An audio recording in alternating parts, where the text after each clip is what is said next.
Well, good afternoon everyone, and thank you for joining us today on day one of our circuit break lockdown. I would like to focus today on our vaccination programme. When I spoke with you at the start of this week, I talked about the priorities of the Council of Ministers when we talked about making decisions. Clearly the number one priority is the protection of human life, the lives of our people. This is front and centre in all our decision making. It was when we locked down last time, and it is again this time. Last time it was difficult to see any light at the end of the tunnel. This time there is an important difference. We have two vaccines that have been approved by regulators and to which we have access here on our island. The rollout of the vaccine has now to be our national priority. We will do everything in our power to ensure that this happens as quickly and effectively as possible. In a second, I will hand over to the Minister for Health and Social Care, who will take us through the details of the plan for the rollout of the vaccine and the current state of play. The Minister will also update us on today's testing figures. But just before he does, I do have to touch on some important points. Now, this is not simply a matter of lining people up and sticking a needle in their arm. There are some real challenges relating to storing, handling and deploying the current vaccine. Some of these are logistical, but there are also regulatory and legal issues that are important. We need to get the balance absolutely right. The categories for our vaccine rollout are published on our website. We of course want all of this to go as speedily as possible to protect as many people as possible. There is a plan for rollout based on some clearly defined categories. This plan was based on solid clinical advice, and we believe this is the right approach. Let me hand you over now to the Minister to take you through some of this. David. Thank you, Chief Minister. If I could first of all turn to the figures for today. The total tests undertaken now stands at 22,984. The number of tests that have been undertaken in the previous 24 hours is 345. Our total confirmed cases stands at 390, which is one new case since yesterday, and that case is a day one test from a returning resident. That means that we have active cases of 16, one of which remains in hospital. Turning now to our vaccination programme, and as the Chief Minister said, I'd like to give a longer form update on the vaccination programme and explain a bit more about it. So as people will be aware, our vaccination programme is both a national priority and a priority for the Department of Health and Social Care. I can confirm that the vaccination programme is on schedule as per our timescales and plans, and this week has seen 1,141 individuals vaccinated in the first priority group. This is an increased number from the expected 975, as like other jurisdictions, we have found we can get 6 doses out of a vial rather than the expected 5. We will be continuing over the next week vaccinating 1,141 per week over 3 days. Now, some may ask, why 3 days, not 7?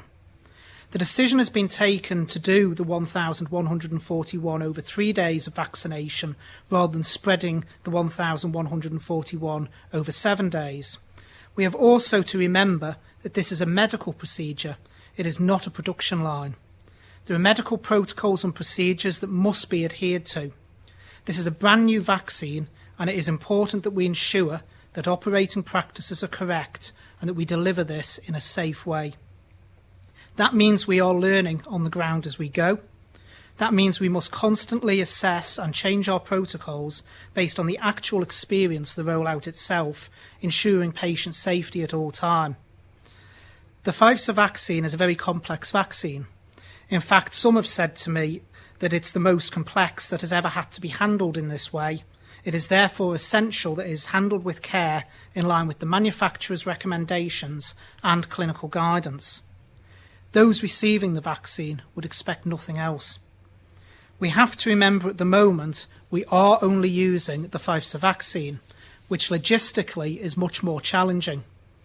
From the process of defrosting the trays, having to use an entire tray at a time because they can't be split, The storage requirements and even the mixing requirements all mean the care must be taken. Once the Oxford vaccine comes on stream, we will be able to scale up further as there are less logistical challenges with that vaccine. We also have to remember that the vaccines are a 2-dose vaccine, and it is important that we ensure at all times we have adequate stock in storage in our possession to ensure that we can deliver the second dose when it is medically appropriate to do so, and not find we do not hold the stock to deliver people those crucial second doses, which is something I will come back to and touch on shortly. It is also important for people to remember we receive our vaccine as a per head of population basis from the UK. As with other countries, we will receive our stock in staggered deliveries over the next 9 months. It is important to remember we do not receive all of our entitlement at once. In terms of timescales, I can confirm we are currently on course as planned to have vaccinated everyone in the 50s and above categories by the end of May, with the rest of the below 50 population vaccinated by the end of September. And that's also in line with the delivery schedules that we will be receiving the vaccines. I can also confirm that we have now received our first tray of Oxford vaccine. However, we have not yet received the Crown indemnity or the protocols around use and delivery from the UK that are required in order to administer the vaccine. We hope that these will be imminent, after which, once the protocols are clinically approved, we can start rolling out this second vaccine, which is much more mobile than the first, with our priority for its use being care home residents. Another query I know some of our media friends and some of the wider general public as well are interested in is I can confirm that we will be sticking with the manufacturer's guidance in relation to the second doses of the vaccines. So I can confirm that with the Pfizer vaccine, the second doses will be delivered 21 days after the first, and in relation to Oxford, the second dose will be 28 days after the first. Our manufacturer indemnity requires us to work to the manufacturer's recommendations, and after review by our clinical teams, it is the view of our clinical body that this is also the correct thing to do from a medical point of view. I know there have been many questions from people around where they fall in the vaccination programme, particularly those in other key working groups other than health and social care settings. As with all vaccination programmes, we follow the guidance of the Joint Committee on Vaccination and Immunisation, which is the professional body with the appropriate clinical experience to make guidance and recommendations around the priority groups for vaccine rollout. When it becomes your turn for the vaccine, you will receive a letter to be invited to come and be vaccinated. Please be patient. It is important that we do this in a controlled and ordered manner. To be clear, the vaccination programme is designed to protect those most likely to suffer serious effects or life-threatening effects of COVID-19 first. That is why it is essential we continue to roll out the vaccine in population cohort group order.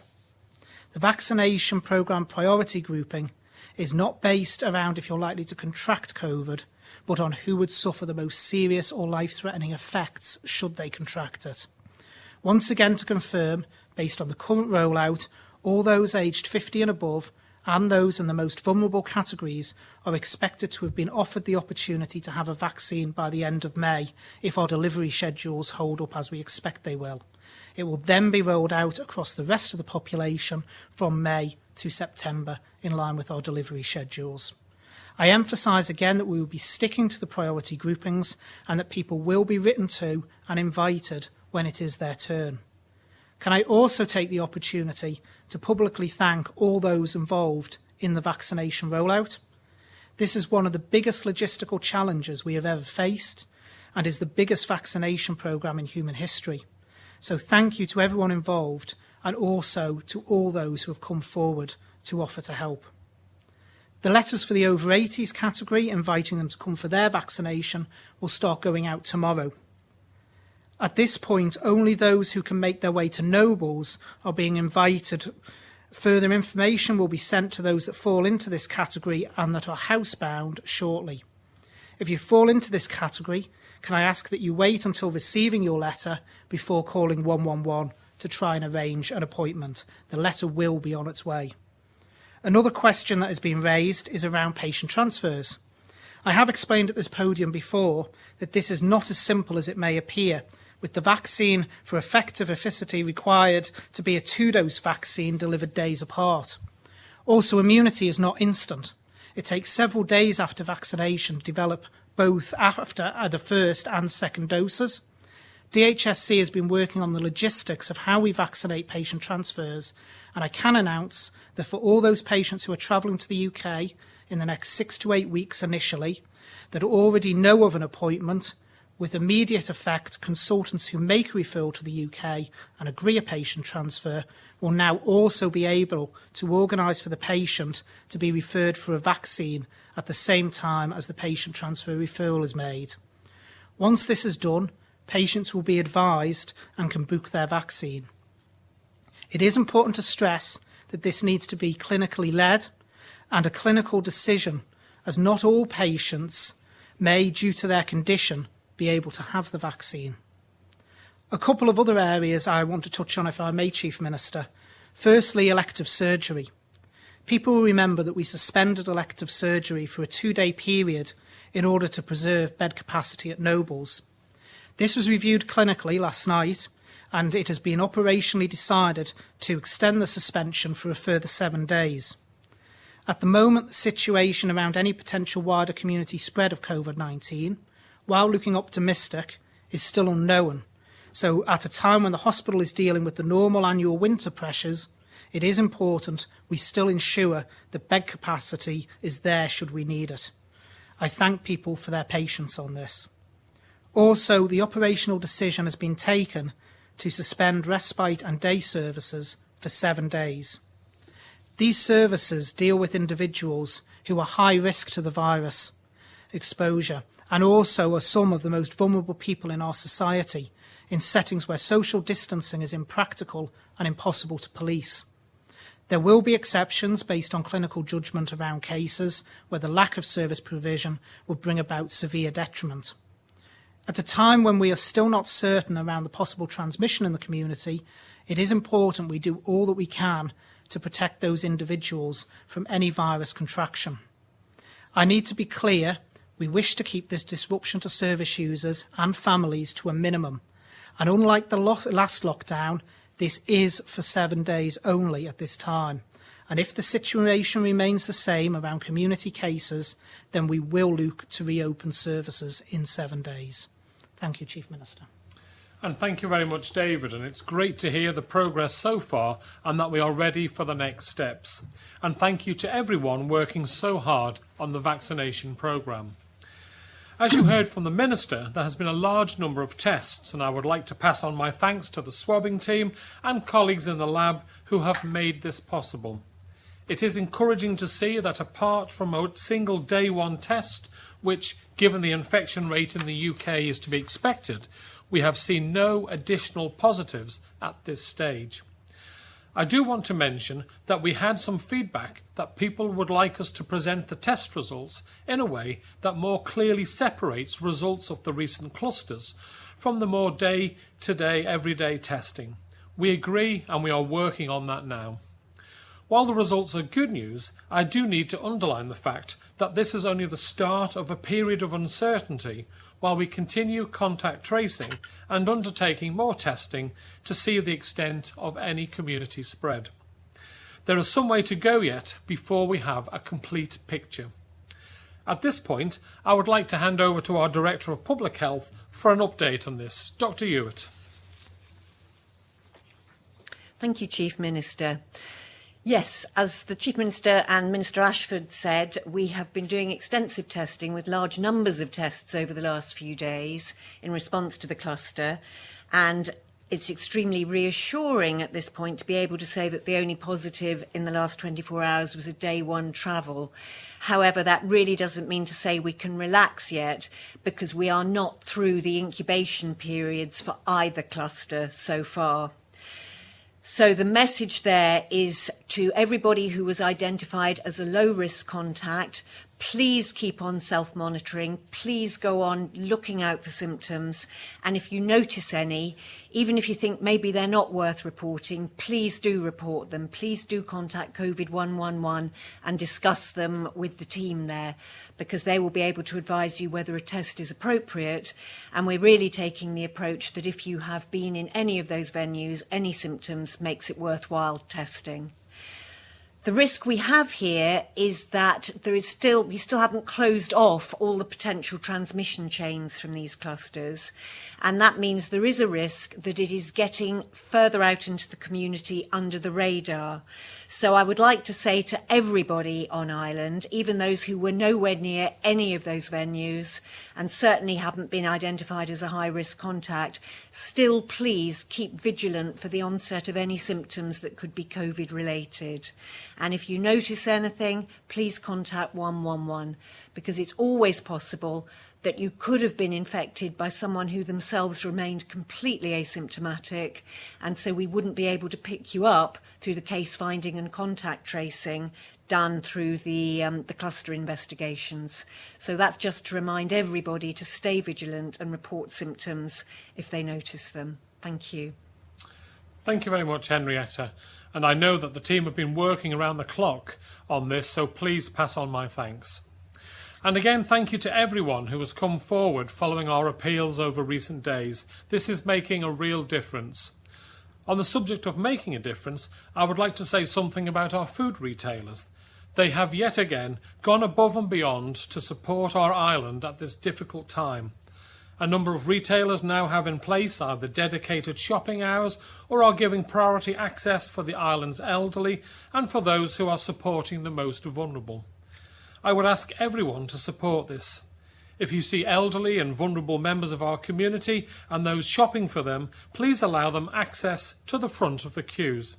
If you see anyone wearing a high-vis vest with Department of Health and Social Care support worker on, they are helping the most vulnerable of our society at this time.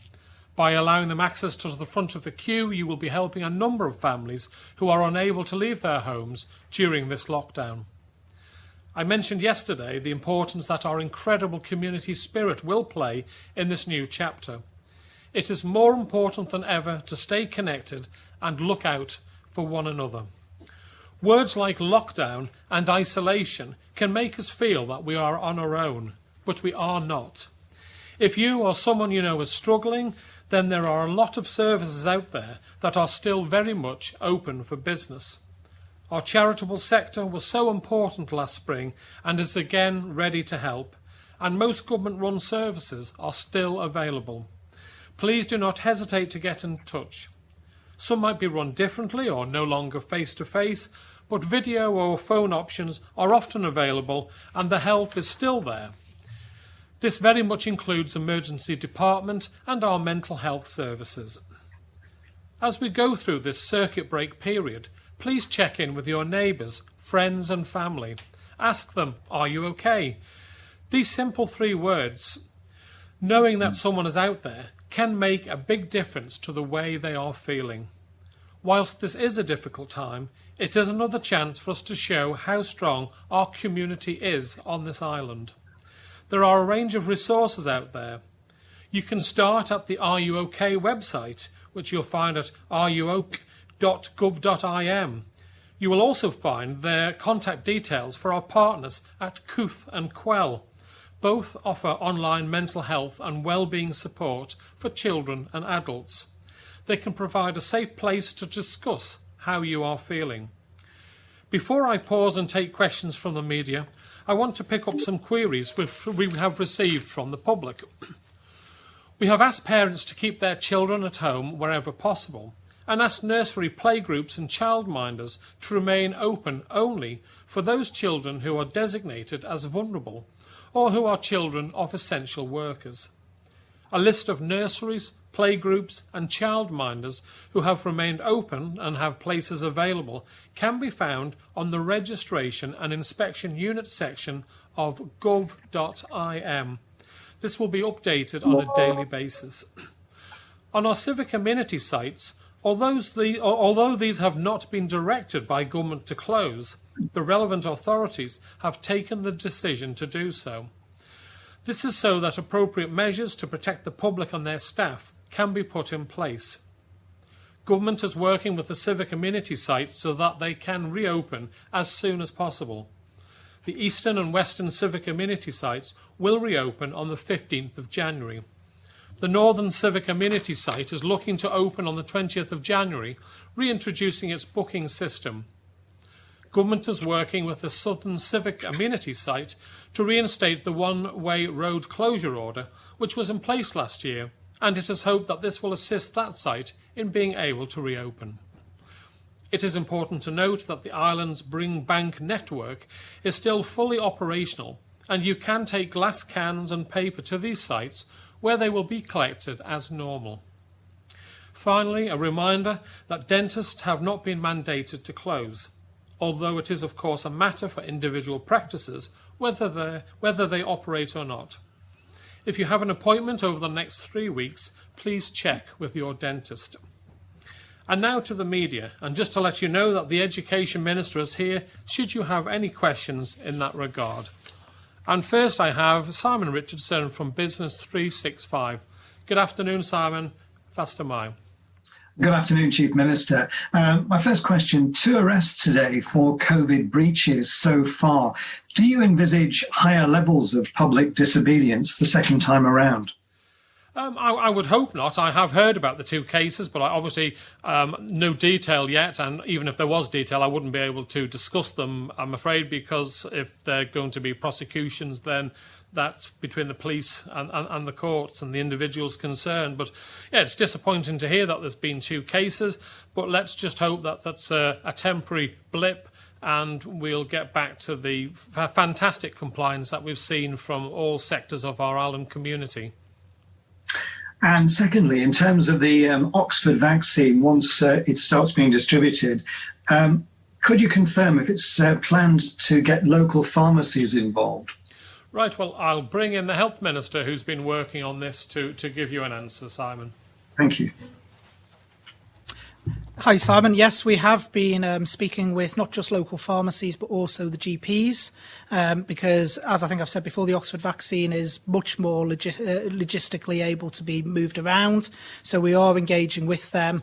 We need to get the final protocols in place, but we hope to have agreement that we can deliver at a primary care level for the Oxford vaccine. Thank you very much. Thank you very much, Simon. And now we move on to Helen McKenna from Isle of Man Newspapers. Good afternoon, Helen. That's the eye. Good afternoon, Ministers. So firstly, just to be clear, the lockdown is definitely not going to affect the vaccine rollout. No, it isn't, Helen.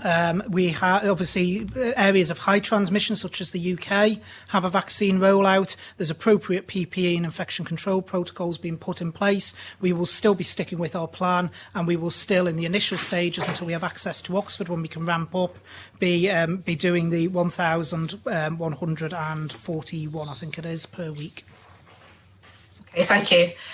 Secondly, how is the Isle of Man Airport's vaccination program plans for the hub going? If I may, Chief Yes, Minister, go on. in terms of that is again on track. As we've said, we'll be using the hub for the later age groups, for when people can travel. That is online. That is all ready to go online when those age groups become available in February.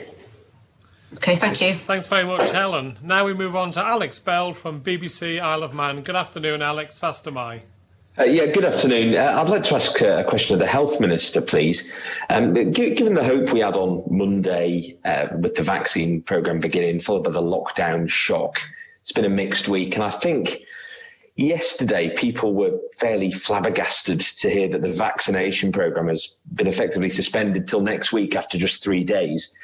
Can you just run us through those logistical restraints that you listed? How do they affect the ability to give a vaccine for the other 4 days of the week? Yeah, the first thing to say, Alex, is that it was always the plan that at this stage it would roll out. Well, the first logistical challenge is when you defrost a tray, you've got to use it as a whole, with FIFSA. So that means that if we go over the 975, or as it is now, I think it's about 1,141 you can get out of a tray, then basically you've got to use the whole of that second tray. So you've got to get people booked in, you've got to make sure they attend the appointment, because you do have people who don't attend. You also, though, have to review the clinical protocols. It's all very well having a large document saying this is how you handle the vaccine, but you've got to remember you're doing this in practice on the ground. So this is the first time this particular vaccine, and each vaccine is unique, has been handled. So we do have to pause after each time, review our processes, make sure they are patient safe and appropriate, and that's exactly what we're doing. So the plan was always that with the FIFSA vaccine and the logistics around that we would start off doing the 1 tray a week, and then from there, when the Oxford one became available, we would be able to build up onto a higher rollout. Is this not just a case of the Isle of Man not getting enough trays to meet demand? Well, hang on, no, we get our share of trays. And just to put it into perspective, by this time next week, we'll have vaccinated 2,782 individuals. That's the equivalent of just over, I think on my maths, it's 3.3% of the entire population. That's the equivalent of the UK doing just over 2 million vaccines. At the moment, I think there was a press report yesterday says they've delivered 1.3. So just to sort of reiterate, you don't think that the vaccines could be rolled out any faster than they're currently being? No, because we cannot compromise patient safety and we cannot compromise clinical processes. As I said in the initial remarks, we've got to remember this isn't a production line, it's a medical process, and it must be done in a safe fashion with the clinicians happy that it is being done in that way. And we will be led by the medicine and the clinicians on this. We will not be led by just sheer rush of getting it out. It is a national priority to get the vaccine rolled out, but that does have to be done in a clinically safe way. Thank you. Right. Thank you very much, Alex. We now move on to Sam Turton from Jeff the Mongoose. Good afternoon, Sam. Faster Mai. Good afternoon, Faster Mai. With the vaccine rollout, we've been inundated with people contacting us, and in some instances criticising the media for our action towards this. Are you certain that not necessarily this is the right way forward, but that the public are with you on this? Because we look around, we see Jersey are rolling out quicker than we are, and Guernsey are going down the same route, and it just seems to be a lack of urgency that people are seeing this. And you know what? How is it that you can really reassure people that this is the right way forward? Well, our delivery schedules are no different to the Channel Islands. One of the differences is Jersey has taken the decision that they are going to do a load of first doses and then they're going to have the gap of the 12 weeks. We are not going to do that. Our clinicians don't believe that is medically appropriate. The manufacturers, as I said in their guidance for us to actually have our manufacturer indemnity in place, we must follow the manufacturer's instructions, and that is for FIFSA 21 days and for Oxford 28 days. Our clinicians believe that is medically appropriate. So we must ensure that we have appropriate stock in place for those second doses to be delivered. It will not slow us down anymore. I believe Jersey is saying at the moment that they will have all their over 50s done in April. We're saying by May. I think it's also important to point out that I think I read somewhere that the World Health Organization do not recommend that you go for any bigger gap than the 3-week gap. So we are following World Health Organization rules and regulations. Jersey have made their own decision along with the United Kingdom, but Jersey and the United Kingdom are sadly in a far different situation than the Isle of Man finds itself in. Thank you. And secondly, it's sort of the first point is just a bit of clarification. How many doses do we get of the Oxford vaccine? And then secondly, we've seen up in Ramsey, for instance, Andy Cowie has said about opening up vaccination hubs in, say, the old courthouse up there. Is that something that's also being looked at when we can roll that out? In terms of vaccination hubs, we do have to be very careful about the logistics of this. We are looking at different options around widening it out, particularly with the Oxford one, which, like I say, is much more transportable. We certainly couldn't do that with the FIFSA. In terms of Oxford, they come in trays of, I think it's 700 to a tray. If you're talking about our overall entitlement, I think it's about 160,000 doses, so that's enough for about 80,000 people. Thank you. Thanks very much, Sam. Now we move on to Leanne Cook from 3FM. Good afternoon, Leanne. Faster Mai. Good afternoon. My first question is just for the Health Minister. I just wondered if any more information had been released on how long the COVID vaccinations last for example, how long someone is immune to coronavirus after they've had both doses. There is no science around that, Leanne, because obviously it's a new vaccine. So that will be trial and error. We don't know yet. And I think the Director of Public Health, I'll bring her in a minute to speak on this, has previously said about it's going to be a wait and see.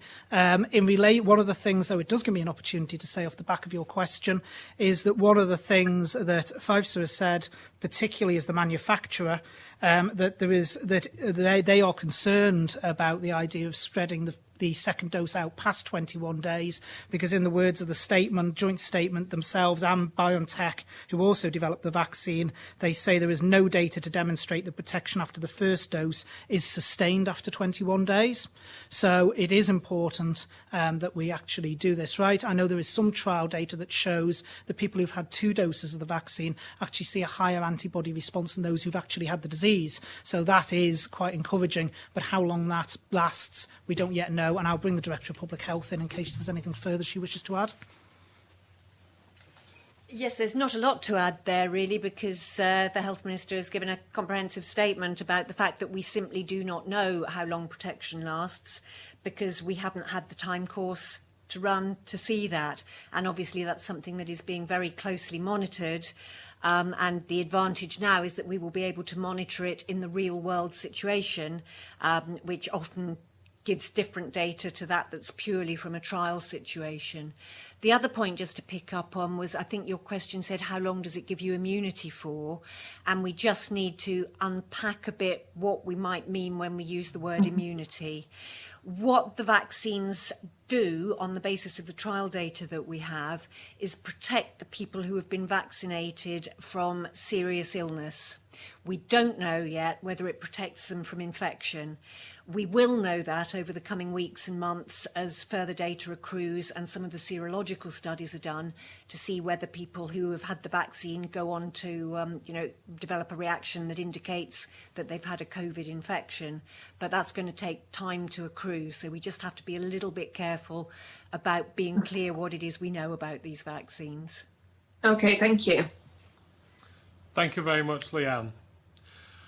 Right, next we have Paul Moulton from Isle of Man Television. Good afternoon, Paul. Faster Mai. Good afternoon, Chief Minister. It's really for David, I think. Can you clarify exactly what you said there about you've got the Oxford vaccine, but you haven't got the paperwork signed off?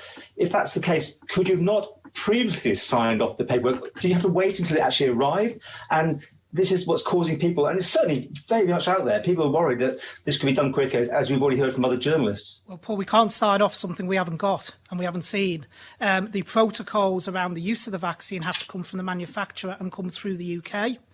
They have not been passed to us yet. We do not have the Crown indemnity either in place, which was required, as we discussed around the FIVSA vaccine, before we can do the rollout. As soon as we get those, and we hope they are imminent, then our clinical team will review. As with the last one with the FIVSA vaccine, they were signed off within days of us receiving the paperwork. So you're getting signed off from the UK, whereas when the UK gets its vaccine, it gets signed off from somebody else. Have the other Crown dependencies done the same thing, or have they also just left it? They've just gone straight for the giving it out? Well, in Jersey's case, I don't know about this case with Guernsey, but I know in Jersey's case, certainly with FIVSA, they decided to go ahead without the Crown indemnity and the protocols in place. But that was a decision for them. There is definitely a risk around that, because can't be certain you're handling it in line with the protocols, and you also obviously are not indemnified for anything that you do. But obviously, as the Chief Minister has just said, they are in a very different situation to us. We take the view that it is very important from a clinical point of view that we ensure everything is correct and everything is appropriate. We are a Crown dependency and government in our own right, which means our clinical teams, when the protocols arrive, need to sign them off, including, for instance, the medical director. That can be done very quickly once we receive it, but obviously we can't sign something off we haven't seen. And your indemnity is against the UK government, is it? Yeah, so the UK government provides indemnity so that if, in a very unlikely circumstances, anything does go wrong, they will indemnify. And they're willing to do that at some point? Yes, yeah. I mean, that Right, was an okay. offer from the UK government. It is in place for the Pfizer vaccine. We are simply waiting for the Crown indemnity around the Oxford to ensure that it is correct and it is legally appropriate. Yeah, if I'm coming Okay, there, and the other Paul. thing, you said these letters going out to the over 80s. How many people are we talking about here in that age group that will be getting these letters? So if you bear with me, Paul, I'll tell you exactly. In well, relation roughly to will be fine. those over 80 years of age and over, I thought it might be an approximate figure, but it looks like it's exact. It's 4,397. That's a lot of people. It's a lot of people. Thank you. Yeah, but we will get it done very quickly. It's also worth pointing out, Paul, regarding the indemnification, that if it's proven that you haven't followed the rules and regulations, should you have a problem in the future, then you will then be open to not receiving, having the indemnification. It's just like any insurance policy. If you've done something that you shouldn't have done as part of rolling out this vaccination process, it's okay rushing in to be seen to be ahead for a few days. But if halfway through the process you find out you've done something wrong, the vaccine might have to be redone in some cases, which I'm sure will happen in other places. B, you may no longer be indemnified if something goes wrong. So I do believe it's really important we get this right, and in a very short period of time we will have probably overtaken per capita the United Kingdom anyway. So I'm confident that we have got this right. Thanks very much, Paul. We will now move on to Tim Glover from Manx Radio. Good afternoon, Tim. Faster Mai. Faster Mai, you've obviously asked the Manx public to lock down again, and like other media organisations, it's all about the speed of the vaccine rollout. I'm not going to go over old ground, but they're saying it's got the urgency of civic amenity sites and getting set up to reopen, in their view. Would it be worth being really transparent, as we are with test results, etc., about vaccines, having a table that's released daily of the number of vaccines given, number of vaccines on island, a timetable and changes to it, to bring the public on board? Absolutely, Tim. We've already said we're going to do that. I don't know, David, if you want to. Yeah, we've already committed to publicly do that, and we will also be putting out information in the coming days around the delivery schedule for the vaccines as well. Okay, how long will that take, sorry? It will be in the next couple of days. And just on the current cases that we've got, have any people presented differently to the previous time we had cases? Sicker later seems to be a theme. Can we bring the Director of Public Health in on that, Chief Minister? Henrietta. Thank you. Yes, it's very difficult to make a valid comparison because small numbers always allow for variation just by chance. And also we have a difference here in that we are clearer about timelines. When individuals were returning travellers, we know exactly what their movements were, and the fact that they would not have been exposed here, they've imported the case. When we had widespread transmission on island, it was very difficult to be clear about the timelines for people. So we really can't say anything meaningful about whether things look as if they're different now than they were before. And I imagine part of that question is actually tied up with, are we seeing any differences in behaviour with the new variant? On that one, I can say at the moment, as we know, we haven't had any of our genomic sequencing confirmed. It'll be interesting to review when we do.